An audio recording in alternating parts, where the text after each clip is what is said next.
బందోబస్తు పెట్టుకోకుండా రానివాడు తొక్కి పండ పెడతాం.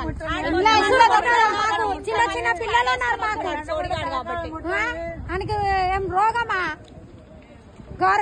పేదోళ్ళది భూములకు గుంజుకోవడానికి ఈ బస్తీలో మొత్తం ఇంక్వైరీ అయ్యి ఎవరికైనా డబుల్ బెడ్రూమ్ వచ్చిందా అర్జెన్స్ లో కానీ అడుగు నువ్వు.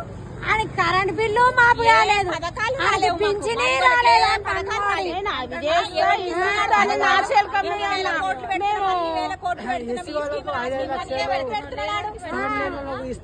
తులం బంగారం ఇస్తున్నాడు, 1,00,000 రూపాయలు ఇస్తున్నాడు పిల్లల పెళ్లి పథకం 2,500 ఇస్తున్నాడు. ఎవరికి ఇచ్చినాడు? అవన్నీ ఏమి రాకపోయినా కానీ మన భూమి మనకిస్తే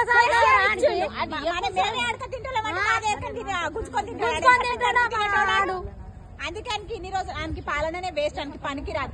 ఆడు భూములు దందా చేసుకుని తినే బాడకవాడు అట్లే బతకాడు. కేసీఆర్ ఉన్నప్పుడు ఇంతవరకు మేము చెలక మీద గొడవ కాలేదు, ఏం కాలేదు. మేము మంచిగా ఉన్నాం. ఇక్కడ గుడిసెలు వేసుకొని మేము మంచిగా ఉన్నాం. గుడిసెలు వేసుకున్నా కూడా వీకేచ్చు, అట్లా అని కూడా ఊకున్నాం. సరే నువ్వు ఏడుండాలో ఆ మోరీలో వాడి వస్తాం. మోరి ఇచ్చినాం కదా ఆడికి వెళ్ళి రాఘవేంద్రకి వెళ్ళి